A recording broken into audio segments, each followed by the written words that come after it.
नया चैप्टर आप लिख लेंगे इकोलॉजी या फिर पारिस्थितिकी, इकोलॉजी। गुड आफ्टरनून सभी को, एक एक को नहीं बोल पाऊंगी मैं क्योंकि हम वैसे भी बहुत लेट हो चुके हैं। सभी आ जाओ एक बार।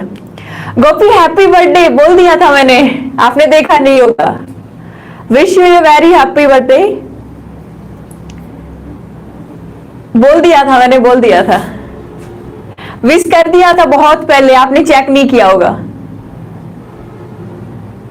चलो ठीक है, अब स्टार्ट करते हैं ना, बाद में बात करेंगे। अभी हम इकोलॉजी की बात कर रहे हैं। देखो इकोलॉजी, पारिस्थितिकी किसे कहा जाता है? आप सबने सुना होगा कि पारिस्थितिकी अगर अपन डेफिनेशन की बात करें कि इसकी परिभाषा क्या होती है, तो डेफिनेशन क्या होती है कि जीवों का, कोई भी जो जीव है, जो लिविंग फॉर्म है, जीवों का वातावरण के साथ, जीवों का वातावरण के साथ संबंध का अध्ययन, साथ जो रिलेशन होता है, जो संबंध होता है, संबंध का जो अध्ययन किया जाता है वो किसमें किया जाएगा? इकोलॉजी में किया जाएगा। ध्यान से सुनो, यहां पे ये जो लॉजी वर्ड दिया हुआ है, इस लॉजी वर्ड का मतलब ही क्या होता है? स्टडी होता है। लॉजी वर्ड का मतलब ही क्या होता है? स्टडी करना, अध्ययन करना। और इको का मीन्स क्या है? यहाँ एनवायरमेंट की बात की जा रही है, ठीक है। इको का मीन्स यानी कि एनवायरमेंट की बात की जा रही है। तो इकोलॉजी क्या है? ध्यान से सुनो, एनवायरमेंट के साथ हमारा जो वातावरण है, वातावरण के साथ जीवों का, जीव चाहे वो पादप हो, चाहे वो जंतु हो, चाहे वो शैवाल हो, चाहे फंगाई हो, चाहे प्रोटिस्टा हो, चाहे कवक हो, कोई भी जीव, इन जीवों को का जो पर्यावरण के साथ, एनवायरमेंट के साथ, वातावरण के साथ जो रिलेशन होता है, इसकी जो स्टडी की जाती है, अध्ययन किया जाता है, वो किसमें किया जाएगा? इकोलॉजी में किया जाएगा। अध्ययन किसमें किया जाएगा? इकोलॉजी यानी पारिस्थितिकी के अंदर। ध्यान से सुनो, इकोलॉजी क्या है, पारिस्थितिकी क्या है, ठीक है। इको का मीन्स क्या होता है? यहां एनवायरमेंट की बात की जा रही है। लॉजी का मतलब क्या होता है? स्टडी करना, अध्ययन करना, यानी जीव वातावरण के साथ कैसा संबंध दिखाते हैं, जीव वातावरण के साथ कैसा संबंध दिखाते हैं, इनकी जो स्टडी होती है, इसे हम क्या कहेंगे? इकोलॉजी कहेंगे, पारिस्थितिकी कहेंगे। अब देखो, सेम इकोलॉजी से जुड़ा हुआ एक वर्ड आता है जिसे हम कहते हैं इकोसिस्टम। इसको क्या कहा जाएगा? इकोसिस्टम कहा जाएगा। और इकोसिस्टम को आप हिंदी में क्या कहते हैं? पारितंत्र कहते हैं। इकोसिस्टम को आप हिंदी में क्या कहते हैं? पारितंत्र कहते हैं। अब ध्यान से सुनो, इकोसिस्टम में और इकोलॉजी में क्या अंतर है? इकोसिस्टम में और इकोलॉजी में क्या अंतर है? ध्यान से सुनो, इकोलॉजी एक स्टडी की ब्रांच है, एक अध्ययन की शाखा है, जबकि इकोसिस्टम की अगर अपन बात करें, पारितंत्र की अगर अपन बात करें, तो पारितंत्र का मतलब क्या है? देखो, सिस्टम है, सिस्टम का मतलब कोई ना कोई बड़ा तंत्र बनेगा, ठीक है। तो इकोसिस्टम कब बनेगा? जब बायोटिक, हम किसकी बात करेंगे? Biotic plus abiotic, biotic plus abiotic. Biotic का मतलब क्या होता है? जैविक पदार्थ। बायोटिक का मतलब क्या हो गया? जैविक। और एबायोटिक का मतलब क्या हो गया? अजैविक। बायोटिक का मीन्स जैविक और एबायोटिक का मीन्स क्या हो गया? अजैविक। यानी कि जितने भी बायोटिक है, जितने भी जैविक जीव हैं और जितने भी अजैविक पदार्थ है, आप जैविक पदार्थ भी बोल सकते हैं, जितने भी जैविक पदार्थ हैं और जितने भी अजैविक पदार्थ हैं, ये बायोटिक और अबायोटिक पदार्थ मिलकर किसका निर्माण करते हैं? इकोसिस्टम का। मतलब क्या है?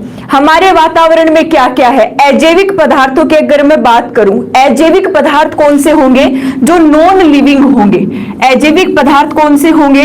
जो नॉन लिविंग होंगे। नॉन लिविंग का मतलब कैसा होता है? अजीवित, या फिर आप क्या बोल सकते हैं? इनको निर्जीव भी बोल सकते हैं। नॉन लिविंग को आप क्या बोल सकते हैं? निर्जीव भी बोल सकते हैं। क्या बोल देंगे? निर्जीव भी बोल देंगे, ठीक है। देखो, नॉन लिविंग यानी कि अजैविक पदार्थ कौन कौन से हो सकते हैं? आप क्या कह देंगे? जैसे पानी हो गया, जैसे गैसें हो गई, CO2 हो गया, O2 हो गई, नाइट्रोजन हो गई, जितने भी गैसें हमारे एनवायरनमेंट में है। जैसे आपके क्या हो गया? प्रकाश हो गया, लाइट हो गई, जैसे टेम्परेचर हो गया, तापमान हो गया, जैसे मिट्टी हो गई, जैसे आर्द्रता हो गई, ये सारे मैंने एग्जाम्पल दिए हैं। ये सारे कैसे पदार्थ होते हैं? अबायोटिक, अजैविक पदार्थ है। कैसे पदार्थ है? अबायोटिक, अजैविक पदार्थ। पदार्थ है, ठीक है। लेकिन जैविक पदार्थों की बात करें तो आप क्या कहेंगे? पादप, कवक, मतलब फंगाई, प्रोटिस्टा, प्रोटोजोआ, एनिमल्स, ये जितने भी मैंने आपके सामने नाम लिए हैं, शैवाल हो गए, एल्गी आ गए आपके, ठीक है, ये सारे कैसे होते हैं? जैविक पदार्थ। यानी हमारे वातावरण में इकोसिस्टम से एक बात हमें समझ में आती है कि हमारे वातावरण में जितने भी जैविक पदार्थ है, जो जीवित है, जो लिविंग फॉर्म में है, और जितने भी अजैविक पदार्थ है, अजैविक, एबायोटिक पदार्थ है, वो अगर एक साथ मिल जाते हैं तो उसे हम क्या कह देते हैं? इकोसिस्टम कह देते हैं। क्या कह देते हैं? इकोसिस्टम, यानी कि पारितंत्र। बात समझ में आ गई होगी। इकोसिस्टम कब बनेगा? जब हमारे एनवायरमेंट के जितने भी बायोटिक है, जितने भी जैविक पदार्थ है और जितने भी अबायोटिक, प्रकाश, वायु, आर्द्रता, नमी, पानी, गैसें, ये सारे जितने भी अजैविक पदार्थ है, आपको पता है कि जैविक पदार्थ बिना अजैविक के जीवित नहीं रह सकते। ध्यान से सुनो कि जैविक पदार्थ बिना अजैविक पदार्थ के लिविंग रह ही नहीं सकते। मतलब क्या है? अगर हमें ऑक्सीजन नहीं मिलेगी, अगर हमें पानी नहीं मिलेगा, अगर हमें पादपों से न्यूट्रिशन, पोषण नहीं मिलेगा, हम क्या है? जैविक पदार्थ है। हम किस में आते हैं? जीवित जीवों में आते हैं, ठीक है। लेकिन पानी है, अगर हमें न्यूट्रिशन, पोषण नहीं मिल रहा है, अगर हमें ऑक्सीजन गैस नहीं मिल रही है, तो क्या हम जीवित रह पाएंगे? नहीं रह पाएंगे, ठीक है, हम जीवित नहीं रह पाएंगे। तो इसीलिए दोनों पदार्थों का होना क्या है? बहुत जरूरी है। जैविक पदार्थ तभी होंगे जब क्या रहेंगे? अजैविक पदार्थ रहेंगे। तो दोनों एक दूसरे पे, जैविक पदार्थ चाहे डायरेक्ट हो चाहे इनडायरेक्ट हो, कैसे भी हो, लेकिन अजैविक पदार्थों पे क्या है? डिपेंड है, डिपेंड है, पूरी तरीके से डिपेंड है। अगर अजैविक पदार्थ नहीं होंगे तो जैविक पदार्थ भी लिविंग नहीं रह सकते। ये बात समझ में आई। अब देखो, ये इकोलॉजी है। देखो, इकोलॉजी अगर शब्द की बात करें कि ये इकोलॉजी शब्द किसने दिया था सबसे पहले, तो रीटर नाम के एक वैज्ञानिक थे। वैज्ञानिक का नाम क्या था? रीटर। एक रीटर नाम के वैज्ञानिक थे, उन्होंने सबसे पहले एक वर्ड बता दिया, उसको क्या कह दिया? इकोलॉजी। क्या कह दिया? इकोलॉजी। लेकिन इस शब्द की जो व्याख्या की, व्याख्या का मतलब आप समझ गए होंगे कि इस शब्द को पूरी तरीके से किसने समझाया कि आखिरकार इकोलॉजी है क्या, व्हाट इज द इकोलॉजी। इसका जो आंसर दिया, इसकी जो व्याख्या की, वो किसने की थी? हैकल ने की थी। किसने की थी? हैकल नामक वैज्ञानिक ने की थी। किसने की थी? हैकल नामक वैज्ञानिक ने की थी। इतनी बात समझ में आई। इकोलॉजी वर्ड किसने दिया? ये शब्द किसने दिया? रीटर ने दिया था, ठीक है। लेकिन इसकी व्याख्या किसने की? इकोलॉजी को आज हम समझ पा रहे तो इसके समझाने के पीछे किसका हाथ है? आपका आंसर क्या आना चाहिए? हैकल। किसने बताया? हैकल ने। इसके बाद ये जो इकोसिस्टम शब्द है जो हम पढ़ रहे हैं, इकोसिस्टम यानी पारितंत्र, ये इकोसिस्टम शब्द सबसे पहले किसने दिया था? एजी टेंसले। वैज्ञानिक का नाम क्या था? एजी टेंसले नामक वैज्ञानिक ने सबसे पहले इकोसिस्टम वर्ड दिया। कौन सा वर्ड दिया? Ecosystem word. यानी पारितंत्र जो शब्द है वो किसके द्वारा दिया गया था? एजी टेंसले के द्वारा दिया गया था। तो बेसिक में आपको यही बातें याद रखनी। बिल्कुल बंटी यादव जी, बिल्कुल सही लिखा है आपने, बिल्कुल बिल्कुल। ध्यान से सुनो, आपको याद क्या रखना है? आपको सबसे पहले इकोलॉजी क्या है? इकोलॉजी क्या है? आप क्या कहेंगे कि विज्ञान की एक ऐसी शाखा जिसमें जीवों का पर्यावरण के साथ या वातावरण के साथ संबंध का अध्ययन किया जाता है, उसे आप क्या कहते हैं? इकोलॉजी कहते हैं। उसे आप क्या कहेंगे? इकोलॉजी कहेंगे, ठीक है। इसके बाद कि इकोसिस्टम, या फिर पहले इकोलॉजी शब्द किसने दिया था? रिटर नामक वैज्ञानिक ने दिया था। लेकिन इसकी व्याख्या किसने की थी? इसकी एक्सप्लेनेशन जो दी थी वो किसने दी थी? हैकल नामक, अर्नेस्ट हैकल नामक का वैज्ञानिक था, उसने इसकी क्या की? एक्सप्लेनेशन की, इसकी व्याख्या दी। इसके बाद ये इकोसिस्टम क्या है? आप क्या कहेंगे कि हमारे वातावरण में जितने भी जैविक पदार्थ है, जितने भी बायोटिक सब्सटेंस है, जितने भी जैविक पदार्थ है और जितने भी अजैविक पदार्थ है, मिट्टी, वायु, जो भी है, जितने भी अजैविक पदार्थ है, ये सारे पदार्थ अगर एक साथ मिल जाए, यानी बायोटिक और अबायोटिक पदार्थ अगर एक साथ मिल जाए तो क्या बन जाता है? इकोसिस्टम बन जाता है, पारितंत्र बन जाता है। और ये इकोसिस्टम शब्द किसने दिया था? अर्नेस्ट हैकल नामक वैज्ञानिक ने दिया।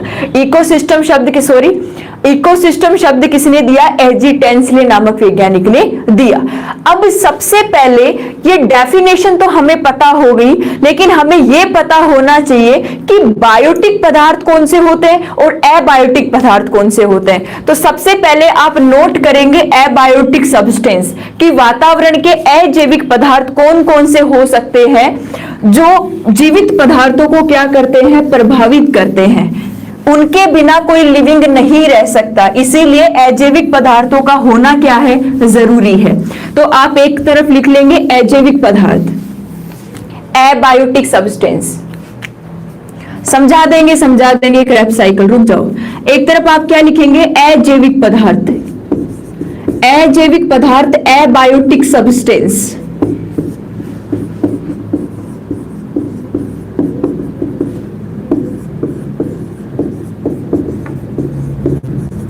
अजैविक पदार्थ, अबायोटिक सब्सटेंस। चलो, अजैविक पदार्थ कौन कौन से हो सकते हैं? आप लिख सकते हैं पानी, ठीक है, H2। आप लिख सकते हैं लाइट, प्रकाश, जो हमें बहुत जरूरी होते हैं। आप लिख सकते हैं सॉइल, मिट्टी। ये सभी अजैविक पदार्थ है। आप लिख सकते हैं यहां पे टेम्परेचर, तापमान। आप लिख सकते हैं यहां पे हवा, एयर में सभी आ जाएगी, ऑक्सीजन वगैरह। आप लिख सकते हैं यहां पे आर्द्रता, ह्यूमिडिटी। आप क्या लिख सकते हैं? आर्द्रता, ह्यूमिडिटी। देखो ये सारे कैसे पदार्थ है? अजैविक पदार्थ है। सभी कैसे पदार्थ होंगे? अजैविक पदार्थ होंगे, जिसमें पानी हो गया। भाई बिना पानी के जीवित पदार्थ नहीं रह सकते, बिना लाइट के नहीं रह सकते, बिना मिट्टी के भी नहीं रह सकते, बिना टेम्परेचर के, बिना ताप के भी नहीं रह सकते, बिना एयर, हवा के भी नहीं रह सकते। और अगर ह्यूमिडिटी नहीं रहेगी, आर्द्रता नहीं रहेगी, तो भी हम यहाँ पे एडेप्टेशन नहीं हो सकते, अनुकूल नहीं हो सकते। तो ये सारे कैसे पदार्थ है? अजैविक पदार्थ है, जो किसमें आते हैं? इकोसिस्टम के अंदर आते हैं। देखो रटने की जरूरत तो है ही नहीं। आप देखो छोटी क्लासों में ये चीज पढ़ के आए हो, लेकिन हम भूल गए। अरे प्लास्टिक के बिना आप जीवित नहीं रह सकते क्या? कैसी बात कर रहे हो रवि राजपूत जी आप? ये पदार्थ है अजैविक, जो हमारे एनवायरनमेंट के अंदर ऑलरेडी होते हैं। क्या हमें इनको बनाना थोड़ी पड़ता है कि आप पानी को बना रहे हो, आप लाइट को बना रहे हो, जबकि प्लास्टिक को तो आपको बनाना पड़ेगा। वो तो सारी चीजें मानव निर्मित है, लेकिन ये हमारी एनवायरनमेंट की अजैविक पदार्थ है, जो एनवायरनमेंट के अंदर ऑलरेडी प्रेजेंट होते हैं, जिसमें पानी हो गया, लाइट हो गया, सॉइल हो गया, टेम्परेचर हो गया, हवा हो गया, और क्या हो गया? आर्द्रता हो गया। ये सारे कैसे होते हैं? अजैविक पदार्थ होते हैं। अब मेरी बात ध्यान से सुनो। देखो ये अजैविक पदार्थ है, ये जैविक पदार्थों को बहुत ज्यादा प्रभावित करते हैं। कैसे करते हैं? एक एग्जांपल बताती हूं। ये हमारा ग्लोब है, सपोज करो ये कौन सा भाग है? ग्लोब वाला भाग है। ये कौन सी रेखा गुजर रही है? भूमध्य रेखा। इसको आप क्या बोल देंगे? भूमध्य रेखा बोल देंगे। क्या कहा जाता है इसको? भूमध्य रेखा कहा जाता है। आप सबने देखा होगा, ध्यान से सुनो, आप सबने देखा होगा कि भूमध्य रेखा का जो पास वाला क्षेत्र होता है, ये वाला क्षेत्र, भूमध्य रेखा के जो पास वाला क्षेत्र होता है, ये वाला क्षेत्र, इस क्षेत्र को हम क्या कहते हैं? उष्णकटिबंधीय भाग। इसको क्या कहा जाता है? उष्णकटिबंधीय क्षेत्र। उष्णकटिबंधीय क्षेत्र इनको कहा जाता है। आप सबने ज्योग्राफी में पढ़ा होगा, इसको क्या कहा जाता है? ये भूमध्य रेखा बिल्कुल बीचों बीच से गुजर रही है। इसके पास के जो क्षेत्र हैं ये वाले, इनको क्या कहा जाता है? उष्णकटिबंधीय क्षेत्र कहा जाता है। और यहाँ पे जो ये ऊपर वाले क्षेत्र हैं, इनको क्या कहा जाएगा? शीतोष्णकटिबंधीय क्षेत्र। इनको क्या कहा जाता है? शीतोष्णकटिबंधीय क्षेत्र। इनको क्या कहा जाएगा? शीतोष्णकटिबंधीय क्षेत्र इनको कहा जाता है। ये जो भाग आपको दिख रहे हैं इनको क्या कहा जाता है? ध्रुव कहा जाता है। ये उत्तरी ध्रुव हो गया और ये कौन सा ध्रुव हो गया? दक्षिणी ध्रुव हो गया। इनको आप क्या कह सकते हैं? पोल कह सकते हैं, या फिर इनको क्या कहा जाता है? ध्रुव कहा जाता है। हमारे ग्लोब में ऐसे ही होता है। देखो ग्लोब में हम क्या पढ़ते हैं कि बिल्कुल बीचों बीच से क्या गुजर रही है? भूमध्य रेखा गुजर रही है, और भूमध्य रेखा के पास वाले जो क्षेत्र हैं, जो एरियाज हैं, इनको क्या कहेंगे हम? उष्णकटिबंधीय क्षेत्र कहेंगे। उष्णकटिबंधीय क्षेत्र के ऊपर वाला जो क्षेत्र है उनको शीतोष्ण कटिबंधीय, शीत प्रदेश, ये सब कहा जाता है। और ऊपर के ये जो आपको ये क्षेत्र दिख रहे हैं इनको उत्तरी और दक्षिणी ध्रुव कहा जाता है, या फिर पोल कहा जाता है। ठीक है, अब मैंने आपको ये क्यों बताया है? आप सबको पता है कि भूमध्य रेखा के पास वाले जो क्षेत्र हैं यहाँ का तापमान क्या होता है? अच्छा होता है। यहाँ का तापमान क्या होता है? अधिक होता है। हम सबको पता है भूमध्य रेखा के पास वाले जितने भी क्षेत्र हैं, जितने भी एरियाज हैं, वहां का टेम्परेचर क्या होगा? ज्यादा होगा। साथ में टेम्परेचर के साथ में यहाँ की जो मिट्टी होगी वो भी अलग टाइप की होगी, आप सबने पढ़ा होगा। प्लस यहाँ पे जो बारिश होती है, जो वर्षा होती है, वो भी इस टेम्परेचर के अकॉर्डिंग होती है कि कितनी बारिश होनी चाहिए उसके अकॉर्डिंग। तो यहाँ पे देखो अनुकूल परिस्थितियां हैं, भूमध्य रेखा के पास वाले क्षेत्रों में अनुकूल परिस्थितियां हैं, यानी तापमान भी अच्छा है, बारिश भी अच्छी हो रही है, यहाँ की मिट्टी भी अच्छी है।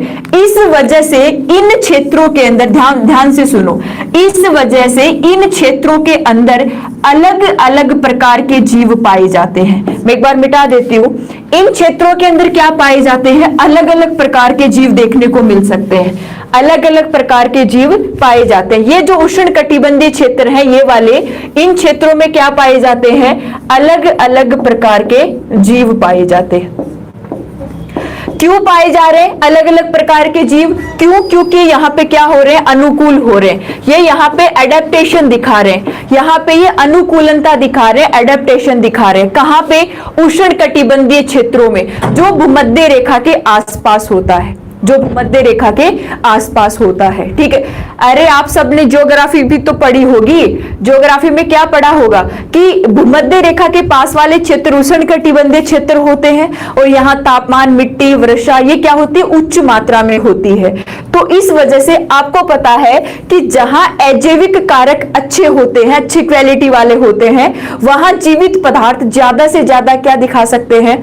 एडेप्टेशन दिखा सकते हैं, अनुकूलनता दिखा देते हैं। तो यहाँ के जीव क्या हो रहे हैं? ज्यादा से ज्यादा अनुकूल हो रहे हैं, ज्यादा से ज्यादा अनुकूल हो रहे हैं। तो इस वजह से यहाँ पे अलग अलग प्रकार के जीव पाए जाते हैं, और अलग अलग प्रकार के जीवों वाले क्षेत्रों को क्या कहा जाता है?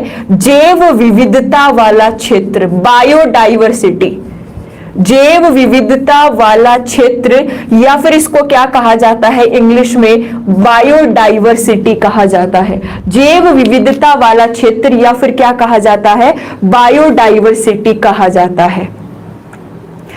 आपसे क्वेश्चन क्या पूछा जाता है कि हमारे ग्लोब के अंदर अगर सबसे ज्यादा जैव विविधता, बायोडाइवर्सिटी देखी जाती है तो कहां पाई जाएगी? आप क्या कहेंगे?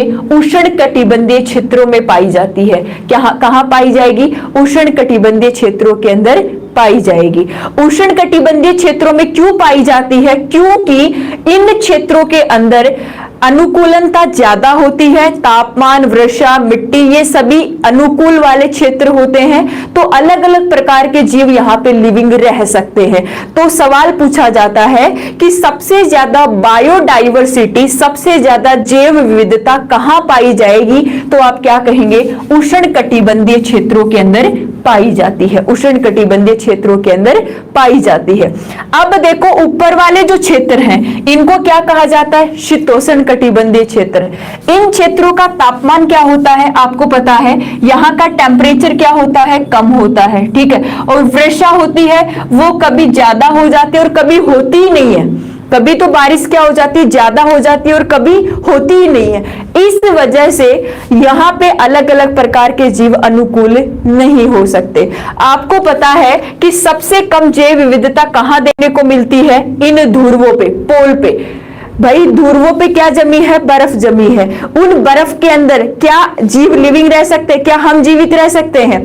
क्या अलग प्रकार के जो एनिमल्स है वो लिविंग रह सकते हैं? नहीं रह सकते। जो भालू वगैरह है, कुछ ऐसे जीव हैं, कुछ एक जीव ऐसे हैं जो ध्रुवीय क्षेत्रों में रह सकते हैं। तो सबसे कम जैव विविधता कहां देखने को मिल रही है? ध्रुवीय क्षेत्रों में। लेकिन सबसे ज्यादा कहां पाई जा रही है? उष्णकटिबंधीय क्षेत्रों में। क्यों? क्योंकि यहां पे अनुकूलनता ज्यादा होती है, यहां का एडेप्टेशन क्या होता है? ज्यादा होती है। ये बात आप लोगों को समझ में आई होगी, ये बात आप लोगों को समझ में आई होगी। ध्यान से सुनो, मैंने आपको क्या समझाया है, एक बार मैं मिटाती हूं इसको, एक बार मैं इसको मिटाती हूं, फिर से समझने की कोशिश करना। मैं आपको यह समझाने की कोशिश कर रही हूं कि अजैविक पदार्थ हैं,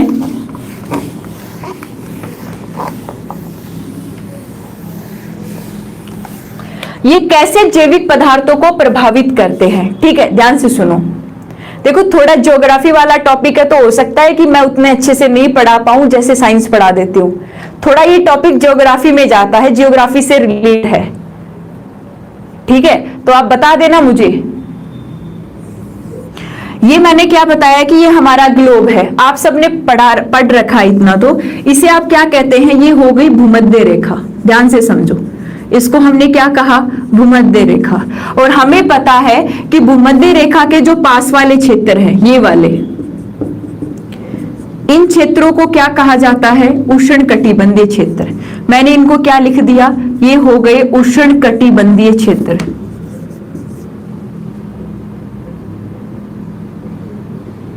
अरे भूपेश, क्या नाम है आपका? राहुल जी, समझने की कोशिश करो। उष्णकटिबंधीय क्षेत्र, इनको क्या कहा जाता है? उष्णकटिबंधीय क्षेत्र कहा जाता है। इसके नीचे वाले ये जो एरियाज होते हैं, ये क्षेत्र होते हैं, इनको क्या कहा जाएगा? शीतोष्णकटिबंधीय क्षेत्र। शीतोष्णकटिबंधीय क्षेत्र, नाम से ही पता चल रहा है यार। अगर मुझे इतने अच्छे से समझ में आ गया तो आपको क्या दिक्कत आएगी? ठीक है, और ये जो क्षेत्र है, ये वाले, इनको क्या कहा जाता है? पोल। पोल यानी कि, एक बार फिर से समझो, तुम रुकोगे कमेंट करने से तब समझ में आएगा ना, तुम्हारा ध्यान तो कमेंट सेशन पे होता है। पोल, या फिर इनको क्या कहा जाता है? ध्रुव कहा जाता है। ठीक है, अभी सवाल करूंगी फिर सारे चुप हो जाओगे।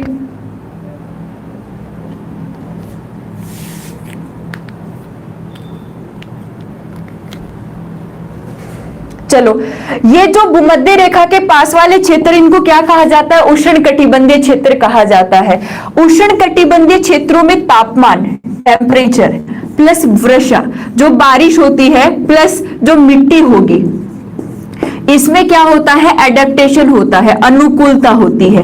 यहाँ पे जीव आसानी से क्या कर सकते हैं? अपना जीवन यापन कर सकते हैं, अपना जीवन यापन कर सकते हैं, आसानी से क्या रह सकते हैं? जीवित रह सकते हैं। अब क्या होगा कि अगर यहाँ पे अनुकूल परिस्थितियां हैं, अरे सपोज करो कि आपको यहाँ से उठाकर जैसे ध्रुवीय क्षेत्रों में ले जाके डाल दिया, तो क्या आप वहां पे एडेप्टेशन दिखा पाओगे? क्या आप अनुकूलता दिखा रहे हो? नहीं होगा, ऐसा पॉसिबल ही नहीं है।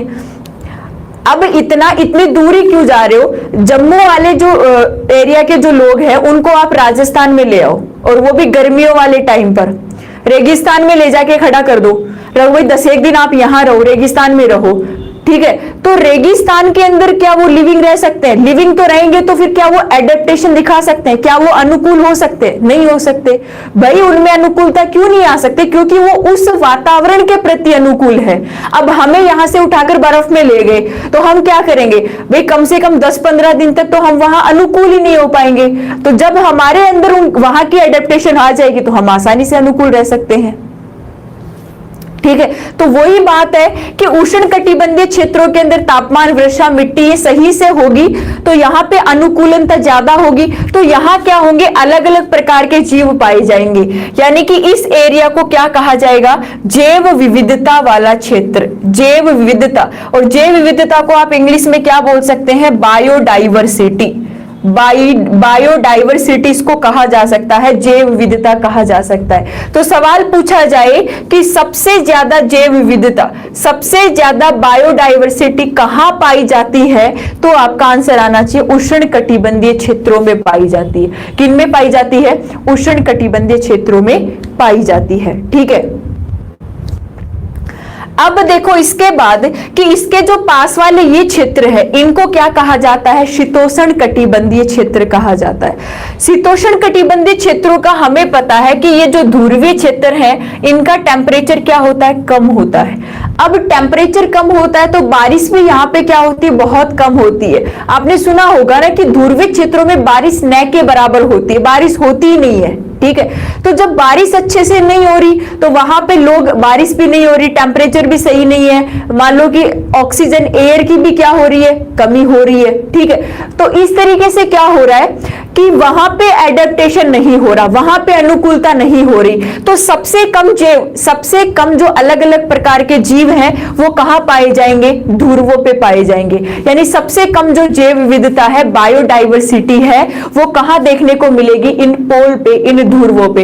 अगर आप न्यूज़पेपर पढ़ते हो, अगर आपने न्यूज़पेपर पढ़ा है, अभी की तो बात नहीं है लेकिन ज्यादा दिन पहले की भी नहीं है, आपने सुना होगा ब्राजील के अंदर आग लग गई थी, अमेजन के वर्षावनों में। आपने ये बात सुनी होगी या फिर आपने पढ़ा होगा किसके अंदर? न्यूज़पेपर के अंदर, कि अमेजन के जो वर्षावन है, आपने सुना होगा अमेजन के वर्षावन, अमेजन के वर्षावन एक जंगल है जहां, जिसे हम अमेजन का वृक्षावन कहते हैं। ये अमेजन का वृक्षावन कहां है? ब्राजील में है। कहां है? ब्राजील में है। 1 साल से ज्यादा हो गया, यहां पे क्या लग गई थी? आग लग गई थी। इन वृक्षावनों में क्या लग गई थी? आग लग गई थी। और इस वजह से क्या हो गया था? बहुत ज्यादा जैव विविधता को नुकसान हुआ था। हमारी जो बायोडाइवर्सिटी है, इस बायोडाइवर्सिटी को बहुत ज्यादा क्या हुआ था? नुकसान हुआ था। कारण देखो, एक बात सुन लो, इन अमेजन के वर्षावनों को पृथ्वी का फेफड़ा कहा जाता है। क्या कहा जाता है? पृथ्वी का फेफड़ा। आपसे सवाल पूछा जाता है लंग ऑफ अर्थ, पृथ्वी का फेफड़ा किसे कहा जाता है? लंग्स ऑफ अर्थ किसे कहा जाएगा? आपका आंसर क्या आएगा? ब्राजील के वृक्षावन या फिर अमेजन के वृक्षावनों को क्या कहा जाता है? अमेजन के वृक्षावनों को पृथ्वी का फेफड़ा कहा जाता है। और सबसे ज्यादा जैव विविधता पूरे वर्ल्ड की बात कर रही हूं, पूरे वर्ल्ड में सबसे ज्यादा इन क्षेत्रों में ही उष्ण, अगर ग्लोब से पूछेगा तो आपका आंसर क्या आएगा? उष्णकटिबंधीय क्षेत्र। लेकिन ग्लोब से नहीं पूछा और ये पूछ लिया कि विश्व में सबसे ज्यादा जैव विविधता कहां देखी जाती है, तो आपका आंसर आना चाहिए अमेजन के वृक्षावन। आपका आंसर क्या आना चाहिए? अमेजन के वृक्षावनों में सबसे ज्यादा जैव विविधता देखी जाती है। यानी अलग अलग प्रकार के जीव अगर आपको देखने को मिलेंगे तो वो कहां पाए जाएंगे? अमेजन के वृक्षावनों में पाए जाएंगे। अलग अलग प्रकार के अगर जीव देखने को मिलेंगे तो वो कहां पाए जाएंगे? अमेजन के वृक्षावनों में पाए जाएंगे। तो जब अमेजन के वृक्षावनों में आग लग गई थी तो उस वजह से क्या हुआ? बहुत से ऐसे जीव हैं जिनकी क्या हो गई थी? मृत्यु हो गई थी। यानी कि ऐसे जीव हैं जो नष्ट हो गए थे। तो उस टाइम पे एक इश्यू चल रहा था, इश्यू क्या चल रहा था कि अमेजन के वृक्षावनों में आग लगने की वजह से बहुत सारी हमारी जो बायोडाइवर्सिटी है वो क्या हो गई है? नष्ट हो गई है। अमेजन के वृक्षावनों को पृथ्वी का क्या कहा जाता है? फेफड़ा कहा जाता है, लंग ऑफ अर्थ भी कहा जाता है। इतनी बात आप लोगों की क्लियर है? क्लियर है कि बायोडाइवर्सिटी क्या है, सबसे ज्यादा बायोडाइवर्सिटी कहां पाई जाती है। ग्लोब में पूछेगा तो आप कह देंगे उष्णकटिबंधीय क्षेत्र, और अगर ऐसे पूछ लिया जाए तो आप क्या कहेंगे? अमेजन के वृक्षावन जो कहां पाए जाते हैं, ब्राजील में पाए जाते हैं, यहां सबसे ज्यादा क्या पाई जाती है? बायोडाइवर्सिटी। इसीलिए इनको पृथ्वी का फेफड़ा भी कहा जाता है, लंग ऑफ अर्थ भी कहा जाता है। इतनी बात समझ में आई? माही चौधरी पढ़ा क्या रहे हो मैम? इकोलॉजी चल रहा है।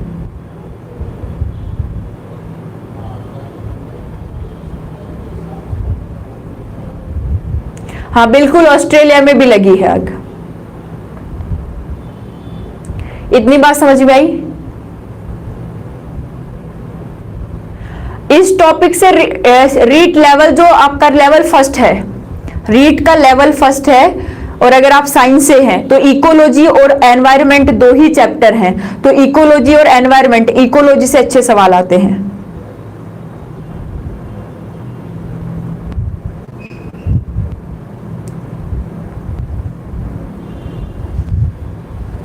ओके चलो, तो अजैविक कारक कौन कौन से होते हैं और कैसे ये प्रभावित करते हैं, ये बात तो आपको समझ में आ गई होगी कि कैसे हमारी बायोडाइवर्सिटी, जैव विविधता को अजैविक कारक प्रभावित कर सकते हैं। अब ये कौन से कारक थे? अजैविक कारक। और इकोसिस्टम के दूसरे कारक हमने कौन से लिखे थे? इकोसिस्टम के जो दूसरे कारक हैं उनको क्या कहा जाएगा? इन्हें हम कहेंगे बायोटिक फैक्टर्स, या फिर आप लिख सकते हैं जैविक कारक। कि बायोटिक फैक्टर्स कौन से हो सकते हैं, जैविक कारक कौन से हो सकते हैं।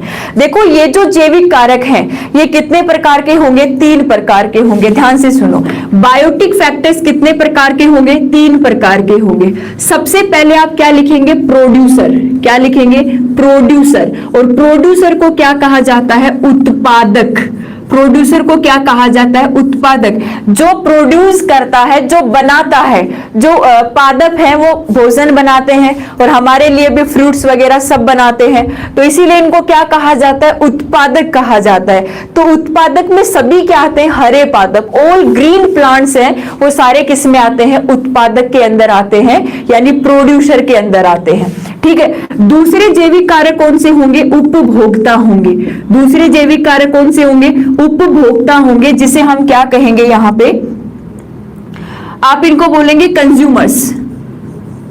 इनको क्या कहा जाएगा? कंज्यूमर्स कहा जाएगा। कंज्यूमर्स।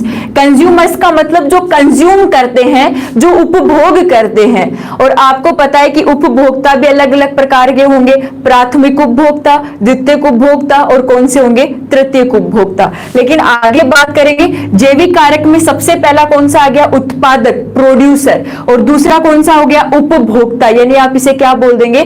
कंज्यूमर्स। दूसरा कौन सा हो गया? कंज्यूमर्स हो गया। तीसरे कौन से होंगे? अपघटक होंगे। तीसरे कौन से होंगे? अपघटक। और अपघटक को आप क्या बोलेंगे? डीकंपोजर। इनको आप क्या बोलेंगे? डीकंपोजर बोलेंगे, अपघटक। आपको पता है कि अपघटक में क्या आते हैं? जैसे जीवाणु आ गया, जैसे कवक आ गया, ये सारे क्या होते हैं? अपघटक होते हैं, डीकंपोजर्स होते हैं। ठीक है, अपघटक। तो जैविक पदार्थ कितने प्रकार के होंगे? 3 प्रकार के होंगे। हमारा जो एनवायरमेंट है उसमें जैविक पदार्थ 3 प्रकार के पाए जाते हैं। एक हो गया प्रोड्यूसर, जिसे आप क्या कहते हैं? उत्पादक। एक हो गया उपभोक्ता, जिसे आप क्या कहते हैं? कंज्यूमर। एक क्या हो गया? अपघटक, जिसे आप क्या बोलते हैं? डीकंपोजर बोलते हैं। क्या बोलेंगे? डीकंपोजर। और डीकंपोजर तो आप सब जानते भी होंगे कि जैसे कोई जानवर मर जाता है तो उसपे छोटे छोटे जो डीकंपोजर काम करते हैं, उसकी बॉडी को वो क्या करते हैं? डीकंपोस्ट कर देते हैं, अपघटित कर देते हैं।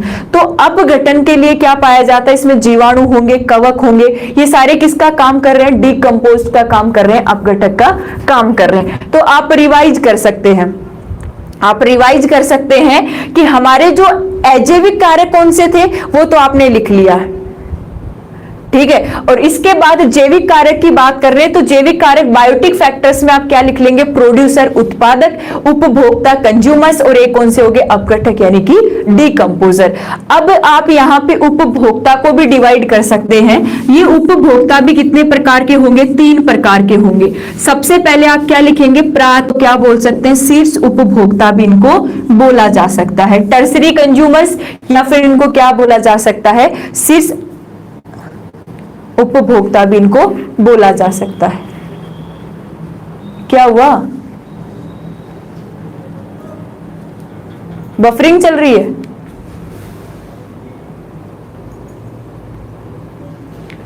बफरिंग चल रही है क्या?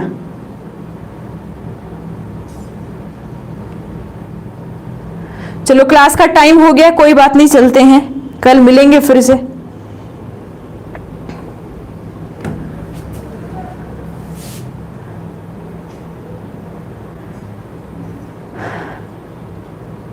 चलो कल मिलेंगे फिर से।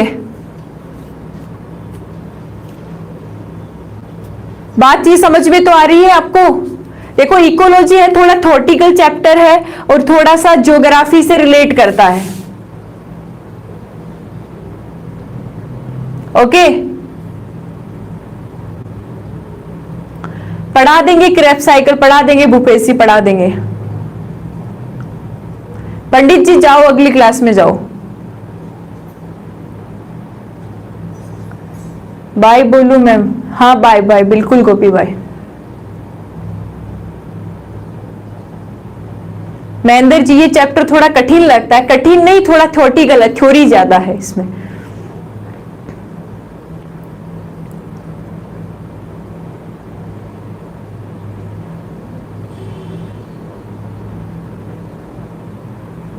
ओके बाय सभी को। साइकोलॉजी कब पढ़ाओगे? मैं साइकोलॉजी नहीं पढ़ा पाऊंगी। साइकोलॉजी ज्योति मैम की क्लासेस चल रही है ना।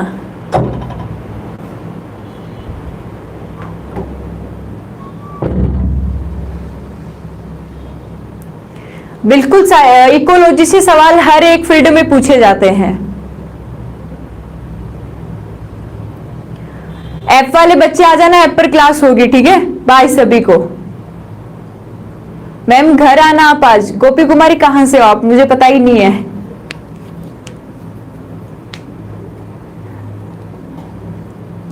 ठीक है,